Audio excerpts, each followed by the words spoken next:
The truth is finally on the table and no one can deny it anymore. The same community that once laughed at you is now scrambling to cover up the very chaos you tried to warn them about. What's happening right now isn't just uncomfortable, it's a full-blown collapse of illusions. And whether they like it or not, your silence is louder than their excuses. They can't escape it. They can't spin it. Everything you said would happen is unfolding right in front of their eyes. You see, the scariest part about being right isn't the moment you speak the truth. It's the moment everyone else realizes they ignored it. And chosen ones, that moment is here. You're living in the aftermath of a storm you saw coming long before anyone else could smell the rain. While they partied under fake blue skies, you noticed the cracks in the clouds. And now the downpour has washed away their facades. The community is shook. Not because the storm arrived, but because you were the one who saw it first. They thought you were exaggerating. They thought you were overanalyzing. Some even accused you of stirring up drama for no reason. But now the betrayal, the lies, the secret dealings, they're no longer whispers in the dark. They're headlines, their rumors turned to facts, their messes too big to sweep under any rug. And the very people who mocked your warnings are now choking on the dust of their own denial. Before I go deeper, let me pause for a second. If you're here, it's not by accident. You're part of this movement, this circle of awareness. And I want to thank you for carrying this light. If this message hits home for you already, press that like button and subscribe. It's one way of making sure this truth spreads wider. Think of it as planting a flag in the ground that says, we see what's happening and we're not afraid to say it out loud. Now, let's get back to what's unfolding right now. Psychology has a word for what they're experiencing. Cognitive dissonance. It's when the truth stares someone in the face, but it doesn't match the lie they've been clinging to. So, their mind freezes. They get stuck between two worlds. The fantasy they built and the reality crashing in. That's where your enemies are living now. Trapped, restless, haunted. They smile in public, but behind closed doors, they're pacing the floors at 3 a.m. They've got Google tabs open with desperate searches like how to undo bad karma, or why do I feel like I'm being exposed? And the irony, they once mocked you for even believing in consequences. They thought they could play dirty forever, that their masks would never slip, that their secrets would stay buried. But the universe has a way of dragging hidden things into the light. And when it does, the ones who ignored your warnings don't just feel embarrassed. They feel hunted by the very truth they tried to bury. Think about history for a moment. Every time a whistleblower, a reformer, or a visionary spoke up, the crowd laughed first. They laughed at Galileo when he said the earth moved. They laughed at inventors who said flight was possible. They laughed at survivors who warned about corruption before it came out. But who had the last word? The ones who stood firm in truth. And that's exactly where you stand now. On the edge of vindication, chosen ones. This isn't just about people admitting you were right. This is about them realizing that your clarity pierced through their illusions. You didn't just guess an outcome. You revealed a whole ecosystem of dysfunction, an entire culture built on lies. And that's why they're not just unsettled, they're shook. They're terrified because they know that if you were right about this, you might be right about things they haven't even dared to admit to themselves yet. Your silence now speaks volumes. You don't have to argue. You don't have to remind anyone of what you said. All you have to do is exist. And their guilt eats them alive. That's the real power. Your quiet truth shaking their noisy denial. It's like standing on a battlefield after the smoke clears. The enemies are injured, confused, and suddenly aware that they were fighting a war. They could never win. Some of them will keep pretending, of course. They'll put on smiles, share fake motivational quotes, and pretend their world hasn't cracked. But behind those walls, they're falling apart. They're making secret phone calls. They're drafting fake apologies they'll never send. They're gossiping even more because silence terrifies them. They're unraveling because what you warned them about has come true. And now there's no one left to blame but themselves. This is your vindication season. You're not imagining it. The shift is real. The very community that once dismissed you is now looking around nervously, wondering who else. Notice the storm, wondering how much more you knew that you haven't yet revealed. And the truth is, you don't even have to reveal it. Time itself is doing the work for you. Their lies are collapsing under their own weight. Chosen one, let this sink in. You don't need revenge, you don't need to gloat. Your strength is in your quiet knowing. While they scramble, you stand steady. While they tremble, you breathe calmly. Because you always knew the universe doesn't miss a thing. And now everyone else knows it too. And chosen one, I'm talking directly to you right now. Can you feel the shift in the air? The whole community is shook.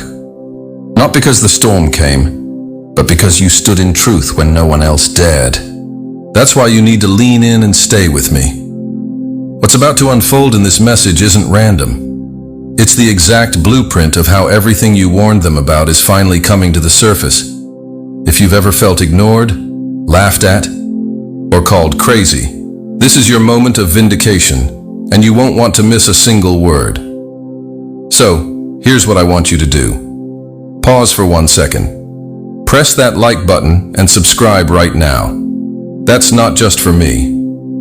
It's how you send a message back to the universe that says, I'm standing in my power and I'm ready for more. And while you're here, drop a comment with the number 777 if you can feel that confirmation buzzing in your chest. Because what comes next, it's going to cut deeper, hit harder, and remind you why their fear is the proof of your strength. Now let's dive into it step by step. Number 1, they called you crazy, but you were the only one seeing clearly. Sometimes the greatest punishment for a liar isn't exposure.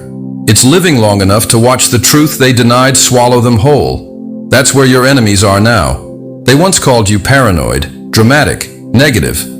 But here's the reality. You weren't paranoid. You were perceiving. You weren't trembling in fear. You were tuned into signals the rest of them were too blind, too comfortable, or too dishonest to admit existed. You caught the scent of the fire long before the smoke was visible. And while they laughed at your warnings, you were quietly preparing for the blaze they're now trapped inside. They tried to gaslight you because that's the oldest trick in the book. You're imagining it. You're overthinking. You're too deep. Does that sound familiar? They couldn't fight the facts you saw, so they attacked your perception. And you, chosen one, started to doubt yourself for a moment, wondering if maybe they were right. But you weren't wrong. You were early. The truth always shows up late, too. The party. But when it arrives, it clears the room. Look at what's happening now. The same people who rolled their eyes at you are now pacing their floors at 3 a.m., whispering prayers they once mocked, searching how to undo bad karma under fake usernames. Your gut was never your enemy. It was your compass. You didn't need physical evidence at the time because your spirit had already filed the report. That's not paranoia. That's intelligence. That's discernment. That's your internal radar doing what theirs couldn't. And you know what's ironic? The same ones who accused you of being too sensitive are now choking on the very reality you tried to warn them about. They're not just embarrassed, they're terrified. Because if you are right about this, what else might you be right about that they haven't even begun to face? This is what happens when someone perceives the shift before it breaks the surface. You felt the betrayal before the confession. You sensed the lies before the admission. You read the room when no one else could. That's a gift, not a curse. They called it delusion because they couldn't handle the truth, not because you were wrong. Now the invisible has become visible. The quiet tension you noticed. It's erupting. The strange energy in the room you pointed out. Everyone feels it. Now, but too late. Think about it like a storm. Most people only acknowledge it when the clouds turn black. But you, chosen one, smelled the rain in the wind before the sky even shifted. You were being extra only because you were being early. And what did you do with that time? You didn't run around causing chaos. You didn't gossip. You didn't gloat. You prepared. While they were partying in denial, you were building your peace. While they gambled with their futures, you steadied your soul. You were getting your house in order because you knew what was coming, even if you couldn't explain how. And now look at the contrast. While they're spiraling, you're steady. While they're scrambling for cover, you're grounded. That's not luck. That's the reward of trusting your perception. And yet, here's the question you might be asking right now. Why does it still hurt? Why doesn't it feel like victory? Because being right often feels lonely. Vindication isn't always loud. Sometimes it's silent. But don't mistake that silence for emptiness. It's power. Your silence is screaming now. And they hear it even if you never speak a word. You don't need revenge. You already have it. It's called being proven right in a world that swore you were wrong. That's the kind of revenge that doesn't fade. It sticks. It makes them look over their shoulder every time a new truth comes to light, wondering if you knew about this one too. They're not just uncomfortable. They're shook because they can't predict how much more you've already seen. That's why they're gossiping harder, deflecting louder, and pretending even more. Their performance is their confession. This is your moment to understand something crucial. You're not crazy. You're not broken. You're not too much. You're equipped. You were given a sharper lens for a reason. And yes, it's painful to be the one who sees clearly in a world built on illusions. But it's also liberating. It means you're not caught off guard when the masks slip. It means you're free from the trap they're now stuck in. You might even feel anger rising. Anger at being mocked, dismissed, labeled the problem for speaking the truth. That anger is valid, but let it transform into fuel, not fire. Because here's the real power move.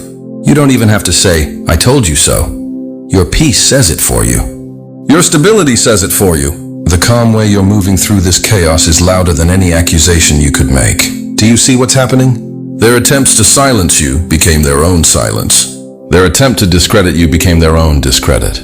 You don't need to chase them down with evidence. Reality itself is doing the chasing. Every secret they tried to hide is surfacing on its own. Every lie they built their status on is crumbling without you lifting a finger. That's not just karma. That's the natural consequence of living in denial, when the truth is standing right in front of you. And here's another question you might have. What now? How do I handle this power? The answer is simple. Stay steady. Don't get pulled into their chaos. Don't lower yourself to their games. Your discernment is your crown. Wear it, but don't weaponize it. The universe is already handling the scoreboard. You just keep walking forward, eyes open, shoulders back. That's how you win. Because while they're drowning in the flood they refuse to believe was coming, you're already on higher ground. And you didn't get there by accident. You got there by trusting what you felt when everyone else said you were wrong. They called you crazy, but you were the only one seeing clearly, and now they have to live in the world they created. The same world you escaped by believing yourself. Number 2, the silence that haunts louder than their denial. Music. First they laugh at you, then they fight you, then they copy you, then they pretend you never existed. That's the cycle of truth. And chosen one, you are standing right in the middle of it. When you first opened your mouth, they acted like your words were poison. They rolled their eyes, smirked, and whispered behind your back. They didn't reject you because you were wrong. They rejected you because the truth you carried was too sharp for their fragile comfort. Think about it. Truth doesn't thrive in crowds. Crowds want entertainment, not exposure. Crowds want the illusion, not the interruption. That's why when you spoke, it wasn't received as wisdom. It was treated like contamination. You weren't the virus. You were the cure. But in a room full of addicts clinging to their illusions, the cure feels like poison. They needed you to shut up so they could keep feeding themselves the lies they had built their lives on. Here's a hard fact. The truth is allergic to crowds but contagious in silence. They couldn't tolerate it when you said it out loud, but now your silence is echoing louder than their noise. They can't stop replaying your words in their heads. The conversations they once brushed off, the warnings they once mocked, they're hearing them again like a haunting. That's why they can't look you in the eye, because now they remember everything you said. Imagine this. You once stood in a room full of people laughing at you for suggesting there was a leak in the boat. They mocked you, toasted to their good fortune, and told you to stop being negative. And now that same boat is sinking and they're looking around for lifeboats that don't exist. Who do you think they're remembering now? The one they laughed at, the one they called dramatic, The one they told to shut up or imagine another scene. You warned them about the cracks in the foundation. They told you to relax, said you were too critical. But now the walls are splitting, and the floor beneath them is trembling. The silence you're holding now, it's the loudest. I told you so. The universe could ever deliver. You don't have to lift a finger. The cracks are speaking for you. That's what's shaking them. It's not just that you were right. It's that you're no longer trying to prove it. You're not campaigning for validation. You're not defending yourself. You're not chasing their approval. You've gone quiet. And that silence terrifies them more than your words ever did.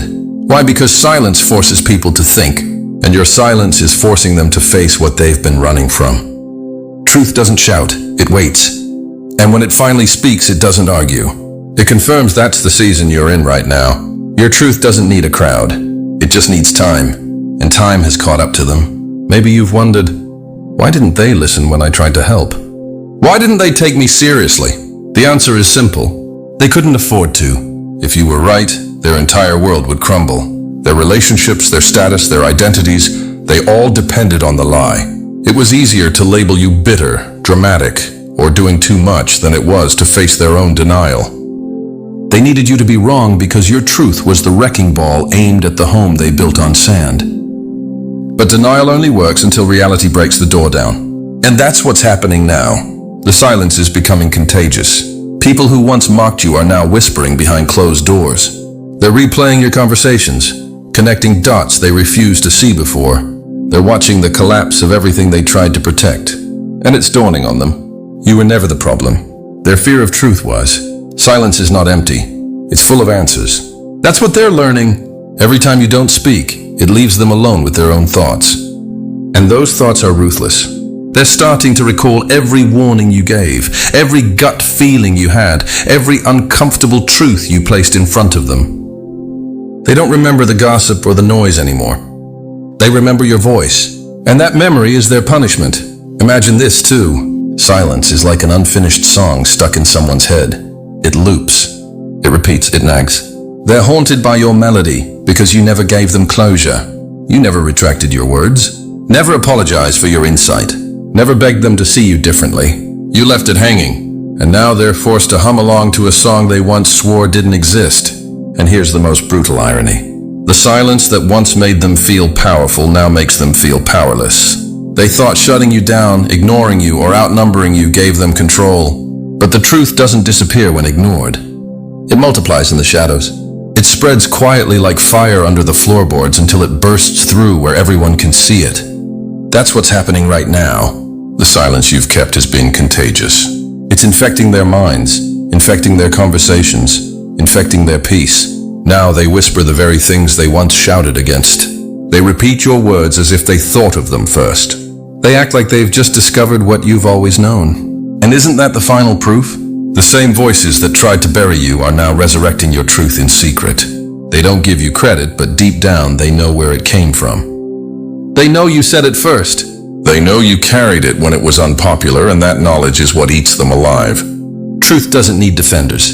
It just needs survivors. And chosen one, you survived. You made it through the mockery, the rejection, the loneliness of being right too early. And now the community is shook because everything you warned about is unfolding. Not because you shouted louder, but because you stayed quiet when the noise longer deserved your energy. That silence is your crown. It's your proof. It's your victory. So don't second-guess yourself now. Don't wonder if you should have fought harder to be believed. You were never supposed to convince them. You were supposed to speak it and then let time confirm it. And that's exactly what's happening. Your silence is now their teacher. Your silence is now their reminder. And your silence will remain their haunting until they finally admit the truth to themselves. And when they do, remember this. You don't need an apology. You don't need validation. You don't need the crowd to clap because the truth never needed the crowd. It just needed you to hold it. And you did. Number 3, they didn't forget you. They exiled you because truth made you untouchable. Music exile isn't always a punishment. Sometimes it's a strategy by the weak to contain the strong. That's exactly what happened to you, chosen one. Your exile was never random, never accidental. They didn't forget to call you, didn't overlook you by mistake, and didn't leave you out because of chance. No, your removal was organized. It was deliberate. The moment your words pierced their illusions, You became too dangerous to keep around. You weren't safe for their system anymore. And what system was that? A fragile arrangement built on silence, fake smiles, unspoken agreements, and a so-called peace that only worked if no one dared question it. The second you opened your mouth, you disrupted their foundation. And because they couldn't shut down what you were saying, they tried to shut you down instead. That's why the whispers started. That's why the subtle shade, the fake pity, the smear campaigns came out of nowhere. It wasn't confusion, it was strategy. They couldn't erase your accuracy, so they painted you as the problem. Isn't it funny? The one carrying truth becomes the scapegoat, while the real dysfunction hides in plain sight. Imagine this. A community sitting in a theater, all pretending the stage is flawless. You're the one who notices the cracks in the set, the wires showing, the actors slipping. Instead of thanking you, they drag you out of the audience. Why? Because your eyes expose what they were desperate to ignore. You weren't just watching the play. You were breaking the illusion. And here's the part they never expected. Exile didn't silence you. It spotlighted you. Because now, as everything you warned about unfolds, your absence screams louder than your presence ever could. The betrayals are surfacing. The secret deals are unraveling. The very faces they swore were pure are being exposed. And the people who plotted your removal, they're shook because truth has a memory. And it's replaying every word you spoke. So don't think you were cast out because you didn't belong. The truth is harsher. You belonged too much. Your clarity was too sharp. Your presence too disruptive. Your insight too undeniable. They didn't exile you because you were wrong. They exiled you because you were right. And now that reality is proving it. They can't escape what they tried to bury. Number 4, they asked for rescue but rejected it when it didn't come gift-wrapped. People rarely reject the truth. They reject the package it's delivered in. That's the irony of your story, chosen one. You weren't a coincidence. You were the answer long before they even understood the question. They begged for signs. They cried out for clarity, for protection, for the masks of their enemies to finally slip. They wanted cycles broken, betrayals exposed, and truth revealed. And when the universe answered, it didn't send thunder from the sky. It sent you, not with robes, halos, or soft voices, but raw, unfiltered, and undeniably human. But here's the problem. They didn't recognize you. They were expecting comfort, not confrontation. They wanted the truth to whisper, not to cut. And when you showed up sharp, unapologetic, unwilling to shrink just to make them comfortable, they panicked. You weren't there to play along with dysfunction. You weren't there to soothe illusions. You came with eyes that saw too much and a voice that sliced through excuses. That terrified them. So instead of welcoming the answer they claimed to want, they rejected it. Imagine this. Someone drowning, screaming for help. But when the lifeboat arrives, they complain about its color and push it away. That's what they did to you. They mistook the very thing they needed most for the threat they feared. And now the same cycles you tried to interrupt are exploding in front of them. The faces you exposed are showing their true masks. The betrayals you warned about are no longer whispers. They're undeniable. And the bitter realization is this. Their prayer was answered. It just wasn't packaged in the soft, easy-to-digest wrapping they imagined. Here's the question you might be asking. Why didn't they see me for what I was? Because answers rarely look the way people expect. They thought deliverance would be gentle, but deliverance often comes as disruption. They thought clarity would comfort, but clarity confronts. And when they pushed you away, they weren't protecting themselves. They were blocking their own healing. Now the irony is searing them. They sent their rescue away, only to watch the storm consume everything they were desperate to save. And deep down, they know you were never the problem. You were the answer. Number 5, you weren't the chaos. You were the siren they tried to mute. Truth doesn't create the fire. It rings the alarm before the flames break through. That was you. You weren't chaos. You were the warning signal walking among them long before the destruction showed up. Your very presence shifted the atmosphere. You didn't come with flashing lights or sirens, but your energy, your silence, your piercing questions, all carried the same message. Something is wrong here, but here's the twist. They mistook you for the problem. Instead of seeing you as the alarm, they treated you like the chaos itself. They told themselves you were overreacting, that you were too sensitive, too suspicious, too quick to call things out. Why? Because your clarity unsettled the comfort of their denial. You weren't stirring trouble. You were exposing the trouble already simmering beneath the surface. Imagine being in a building where the smoke detector goes off. Instead of checking for fire, The people rip the batteries out of the alarm so they can sleep in peace. That's exactly what they did with you. They ignored your signals, hit snooze on your warnings, and chose the illusion over the interruption. But illusions don't save lives. Alarms do. You were awake while they were sedated. You were alert while they were numb. They expected chaos to arrive with explosions, but it came quietly through your intuition, your unease, your refusal to play along with dysfunction. That's why they couldn't stand you. Your very presence was proof that something wasn't right. And now the fire you sensed is at their front door. The betrayals are burning through their circles. The secrets are falling out like bricks. The consequences are collapsing. The foundations they swore were unshakable. And suddenly they're asking, why didn't anyone say something? But someone did. You did. Here's the irony. They silenced the one voice that could have spared them this fallout.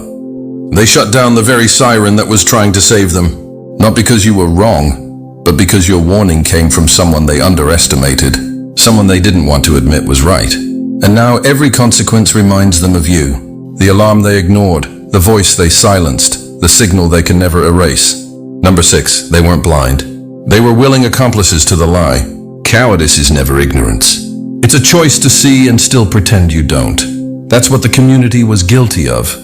They weren't clueless, chosen one. They weren't in the dark.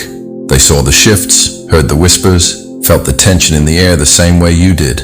But instead of confronting it, they folded their arms and looked the other way. Why? Because truth demands sacrifice. And they weren't willing to risk their seat at the table. Imagine a room filling with smoke. Everyone smells it. Everyone coughs. Everyone glances around nervously. But instead of leaving, they keep laughing at the party, hoping no one notices the fire spreading in the walls. You were the one who shouted, "Something's wrong here." And that didn't just expose the fire, it exposed their loyalty to pretending everything was fine. They weren't confused, they were complicit. Your courage was their mirror. The second you stood up, their silence became evidence. It wasn't neutrality, it was agreement. They saw the darkness and chose tribe over truth. They chose comfort over conviction. And when the system turned on you, they let it happen. Not because you were wrong, but because they didn't want to wear the same target. Think about that. They smiled at you in public, but abandoned you in spirit. They left you carrying the weight of truth alone while they blended in with the very dysfunction destroying them. That's not confusion. That's betrayal, dressed in quiet compliance. Now the storm has arrived. The masks are off. The leaders they defended are exposed. The peace they thought silence would preserve has collapsed into chaos. And the herd they clung to is stampeding straight into disaster. Here's the irony. You weren't the danger. You were the siren. You weren't the threat. You were the only lifeline. But they chose denial over disruption. And now as the fallout spreads, they're drowning in the very silence they worshipped. Meanwhile, the one they exiled, the one they tried to bury, is standing dry on the shore, holding the same truth they were too afraid to carry. And now they're realizing complicity costs more than courage ever could. Number 7, you weren't the wrecking ball. You were the light that showed the cracks. People don't hate the truth for what it is. They hate it for what it exposes in them. That's exactly why you became dangerous. You didn't just speak truth. You shattered the illusion that kept the community glued together. Theirs was a stage play, a carefully scripted performance where everyone knew their part. Fake smiles, polite nods, silence when it mattered most. It wasn't unity, it was theater. And the moment you stepped on stage, the script fell apart. You asked the questions no one wanted to answer. You pointed out the behaviors everyone had normalized. You refused to play along with dysfunction just to keep